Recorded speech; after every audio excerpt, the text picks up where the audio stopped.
What's going on, guys? Crusty K's here. It is week 3 of the college football season.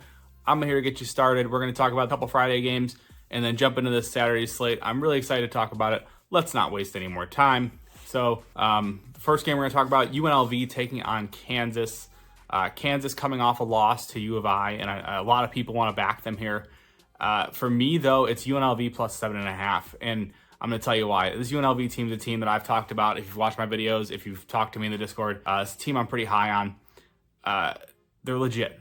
You know, I mean, obviously at quarterback, Sluka maybe isn't like the most traditional quarterback in the sense that he's not going to throw the ball. You know, he's not going to throw for 250, 300 yards, but he's a dual threat. He makes it incredibly tough on defenses. And in my opinion, this is a really tough draw for Kansas here. So you look at UNLV, their defense is playing better than expected. Obviously, Kansas is going to be a whole different animal. I understand that completely. But when you look at this matchup, for me, I just have a hard time believing that Kansas is going to stop UNLV. And even if UNLV can't stop Kansas to an extent, I think that they have a better chance of at least generating a stop or two than Kansas does. David Neal, I mean, I think he goes off against this UNLV team, to be honest. They haven't seen a real running back yet this season. Really think David Neal is going to have a great day. But in terms of UNLV, like I said, I think Sluka's a problem. I think he's a matchup nightmare, and you're going to see it here.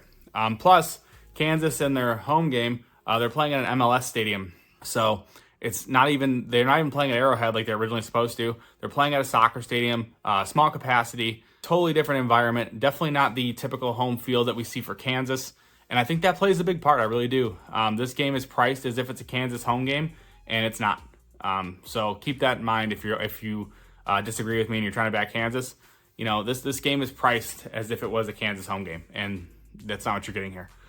In terms of props, I think Sluka, I like his rushing TD. It's at plus money right now. Yeah, plus 138 is the best I'm seeing for Sluka anytime touchdown.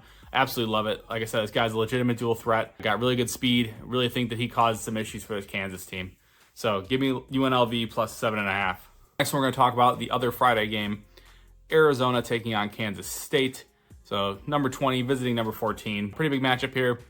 Really like this game a lot. For me here, ultimately, I took the over 58.5. I believe it's at 59.5 some spots now. I like it all the way up to 60. I mean, this is just a game that screams points to me. You get an Arizona team coming off a game against, I believe it was like Northern Arizona.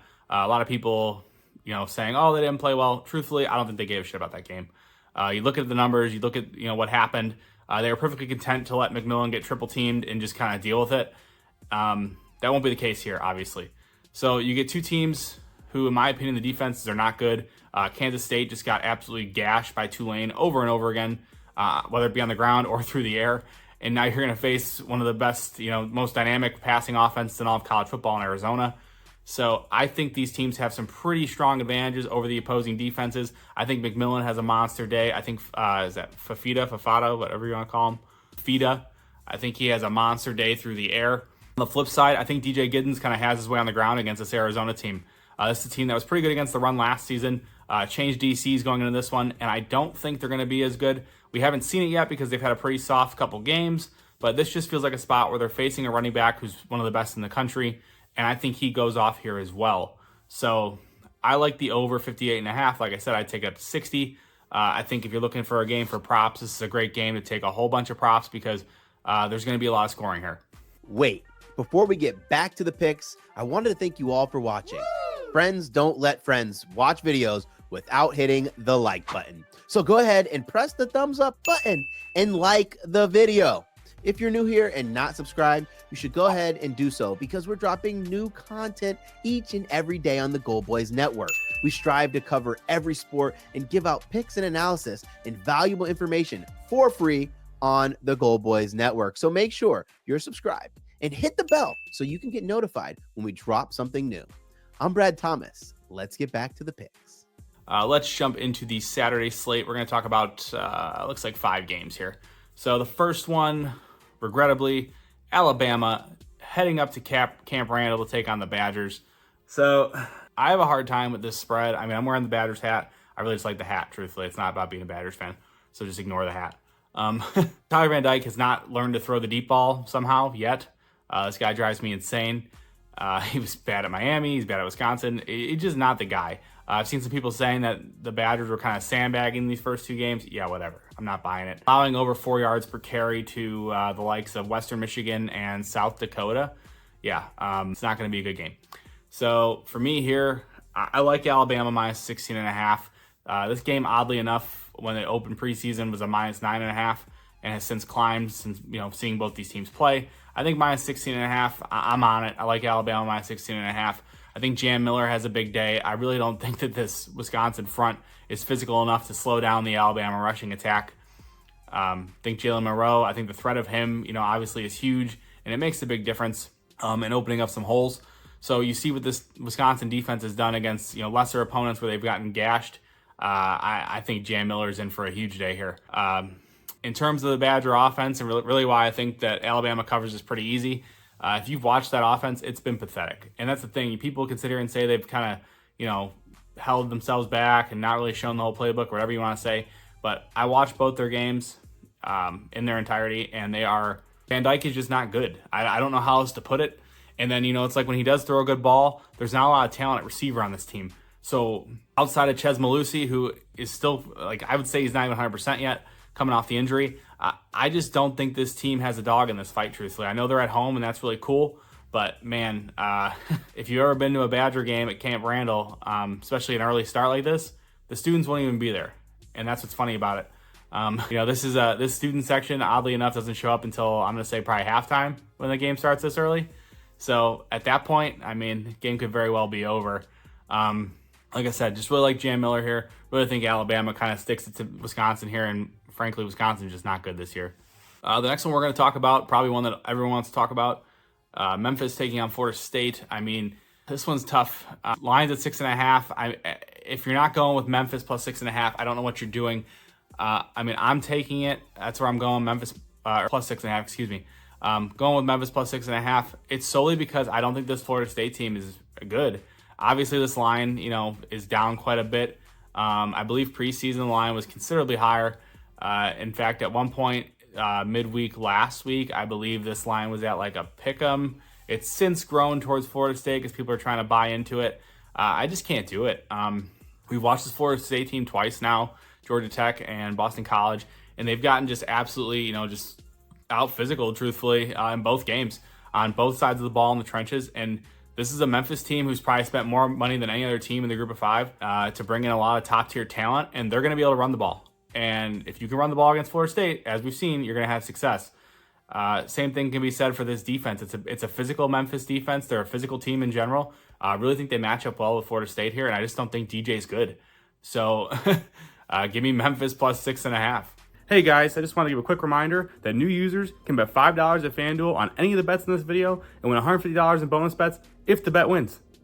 Now let's get back to the bets. The next one we're going to talk about is Notre Dame taking on Purdue.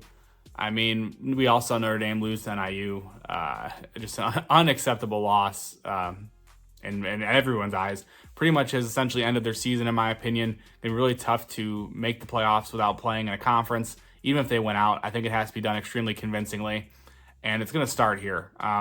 For me, I like Notre Dame minus the 10. I know it's not going to be a popular play because of how bad they look for NIU, but there's one thing we learned about Marcus Freeman. This guy is the king of letdown spots, and we saw it with NIU. It's not the first time it's happened. One other thing we know, though, this is one of the best, motivators in all of college football. Marcus Freeman is a player's coach. He's going to get out there. He's going to motivate his guys. And this is a spot against the Purdue team who struggled against the run last year. Notre Dame should be able to run the ball. They're going to face a similar front to the Purdue front from 2023. And really think they find success on the ground, which ultimately opens up this game for Riley Leonard to have, finally have a good game as the Notre Dame quarterback. This just feels like one of those spots where Notre Dame goes into this one, they win at like 35-10 and kind of keep the doubters at bay for a little bit. Let's go Georgia, Kentucky. So, this one here, rivalry game, we all know Georgia taking on Kentucky. Georgia laying a minus 24.5. Ooh, baby. For me here, I like the under.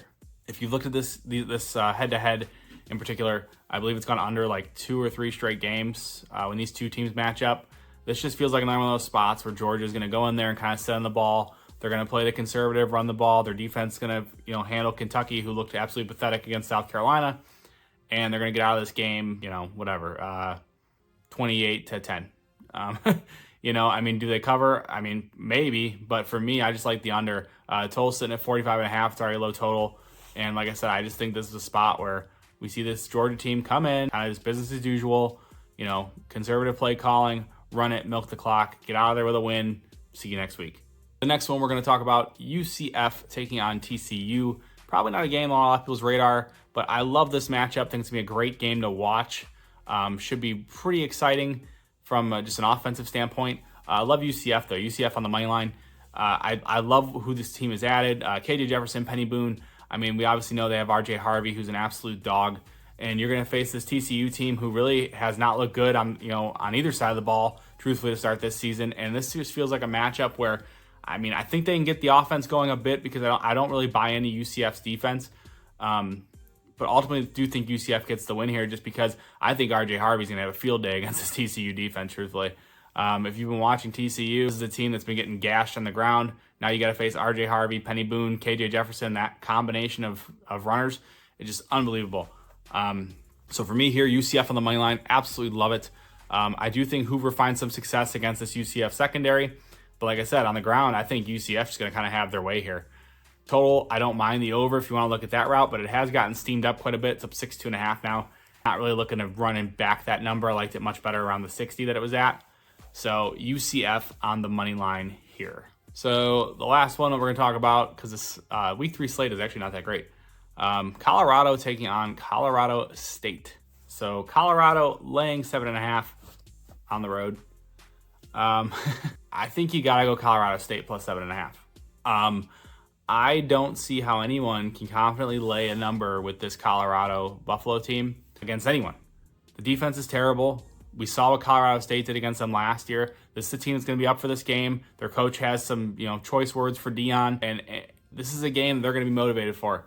I mean, obviously the Buffs are going to be motivated too, but we've seen that defense. They're terrible. We've seen that offensive line. They're terrible. Shador can only do so much. I'm not a big Shador guy myself, so, I mean, seeing him struggle, okay, whatever.